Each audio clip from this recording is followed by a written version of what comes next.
we ended up our conversation in the first episode talking about who we are and what drives us and why we're doing what we're doing. If you didn't catch the first one, you should go back and watch it if you want to know who we are. But we're just establishing and laying the rules of the who and the why. And the why, what started this all off. But what started it off was a relationship. But that relationship was, two relationships were showing there, man, woman, and the mother-daughter. In that year of COVID, when we were having these conversations that helped to walk you through the challenges that you were having. Partner relationship. Yeah, so because when you talk about relationship, most times people think it's man, romantic. Man, woman is just part of it.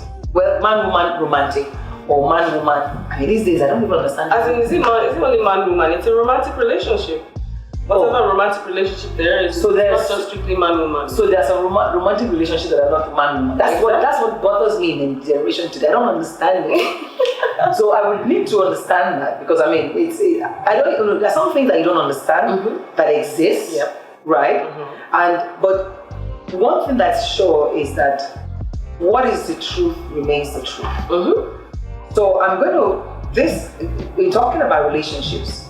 I do not believe that any relationship, romantic relationship, that is not man-woman makes sense.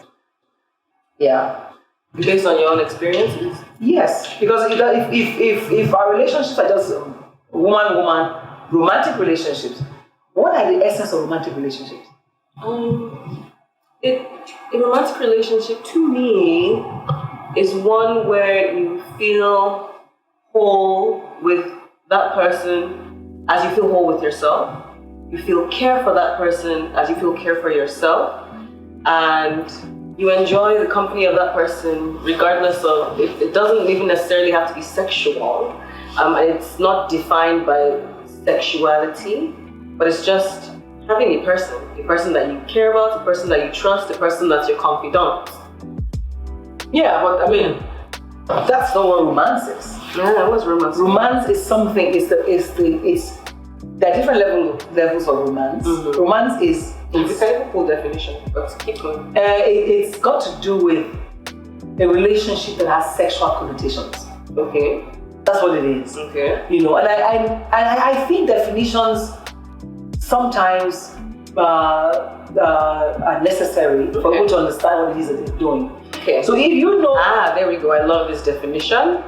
It is a feeling of excitement and mystery associated with love. Nothing sexual there. A feeling of excitement and mystery associated with love. So we're saying that love has different. What's love then? I like that. I like that. See, this is the era of. I like that. In fact, let's even give the second definition of romance, and this is romance as a noun: a quality or feeling of mystery, excitement, and remoteness from everyday life. So it's dreaming. It's dreaming in that regard. Try to gain the love of someone or court. Okay, that's the action aspect of it. Let's define love.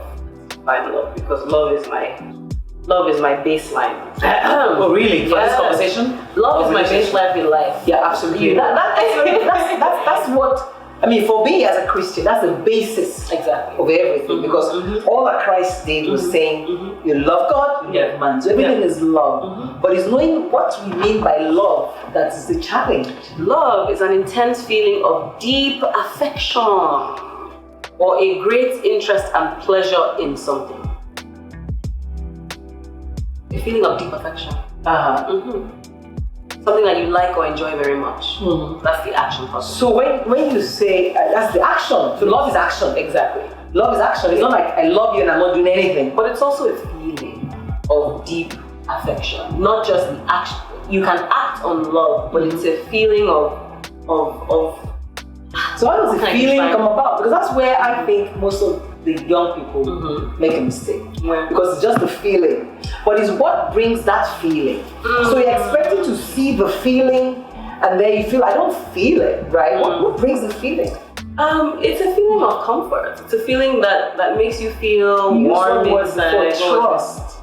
Trust, of course. Trust. Of course. But you have to be open to want something Because if Christ, and that's my reference point, and you know that, and my affirmation is that all my children are ambassadors of Christ. To the extent that, yes, they love because He's love, and they love others. So how you express that love may not be something that sits with me. But the thing is, we know our Bible is there. We know Christ. When we communicate with Him, He communicates with us. And He has shown us the ultimate love. Love is to do the best for the other. Exactly. To me, and it's two ways. To me, love, my definition of love is selflessness. When you care for something outside of yourself, and it doesn't mean taking away from yourself. And I think before, I call this the Mother Teresa syndrome, but because I grew up in love and I grew up in a Christian home, to me, Christianity is the basis of what Christ was, which was the most selfless person I've ever come to know about the things that He's done, and that is my definition of love. And so when I went outside of the family, I kind of just poured myself into others because I thought that love was selflessness. But I found now that you don't necessarily just have to pour and pour and pour, because you're pouring, you don't even have anything in yourself. By the time you're done, you feel depleted and empty. And I felt that a lot, and I felt exhausted trying to love everyone and care for everyone in this understanding that I am supposed to be Christ-like, I'm supposed to be a Christian, I'm supposed to be Mother Teresa. Well, all of that came one thing that's very fundamental, and that's one thing that we agreed on. What is that? That you realize that you can't love if you don't love self. Exactly. And which is where most people are wrong. And to love self, you've got to find self. Thank you. Even though you were over 30, you had lived a life. You left home at 16 plus. Yes, I did. And you lived alone for so long. For those first 16, 17 years, my mom would say, do this, don't do this, do that. And then, because I want to be able to be sure that what's happening here is that you came to a point where you discovered that the love that you've been taught, the love that you know, was to give. Yes. Right? And at the point, you realize that I'm just giving, selfless giving, and you were exhausted. Yes. But you didn't realize that it's because you hadn't first, it's only when the cup is full and it can probably overflow. Yeah. Overflow can happen until it's full. So if you're here, if your cup is half full and you're giving, you are depleting.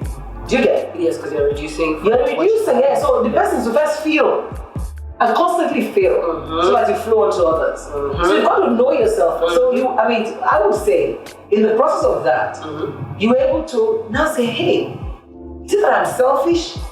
Or is it that actually I didn't know myself? Tell me about it. I was conflicted because I felt like I gave so much. Like if I had to give one word to define how 2021 was, I'd say exhausted. 2020 into 2021 is exhausted. And I felt exhausted because I said I felt this compelling nature. And I don't know if it's because I'm first, and I had all these siblings after me, and you felt responsible. I felt, and I think you felt you were disappointing us. No, not necessarily. That's not what I wanted to go, where I wanted to go. But I think I grew up generally caring for, so it became natural to me. And that general care came from caring for my siblings, not intentionally and unintentionally. No, but we used to even call you Little Mama. Oh, that was my name. Was that your Baba? That was my name, Baba. Was the one that gave you that name? So I kind of fit into that role of Little Mama, and then I took that Little Mama hat and I carried it outside, and I was everybody's Little Mama. And so I think I just got tired of being everybody's Little Mama, and I wanted somebody to be my own mama. So it took you that long, right? Yes. But what helped? Because I think it's important for us to point out here. As a mother, it was difficult for me to take. We haven't gone to that toxic relationship because it's really not about who. It's about how. I think it's a series of toxic relationships actually. Because it's not just man-woman, it was also man. So that's the toxic man-woman. It's not. I had all kinds of toxic relationships. But what I'm saying, it's not just man. You had you and your girlfriend. Yes. You and your what you guys call my partner. Significant other. Significant other. So all around you, the relationships were like falling apart because you either found yourself or you were giving and you were tired of giving. Because I was giving, I think also because the intenseness of the pandemic also added a layer to it. But then in those toxic relationships, I realized that I wasn't getting what I was giving, and that was the exhausting part of it. And then I realized that why am I even looking for things in other people? I just realized I haven't put anything into myself. But it took a long time to even realize that I hadn't even given myself that element of love and that element of care that I keep giving other people. And you never feel like, so there was no question of disappointing yourself. I mean, I remember you talking about, oh my God, after all these years, what have I done? Yeah. How far have I come? Yes. I mean, I did feel that. I did feel that because I felt like I put all my energy into loving everyone. That I didn't even focus on lots of different things. But loving everyone the way you thought they needed to be loved. Exactly. I'm guessing because that's what's important here. You know, we say we are loving, but is it what people want? Is it how they want to be loved? And then you're stressing yourself. Mm-hmm. So, which is why what we've all just established here in this second level of the conversation is the fact that life really is about love, right? Love can only be useful or valuable to the giver and to the receiver if the giver is already full and is overflowing. And our conversations will continue. And remember, give us your own comments. Yes. What's your take on love? Right. How do you feel about the dynamic of love?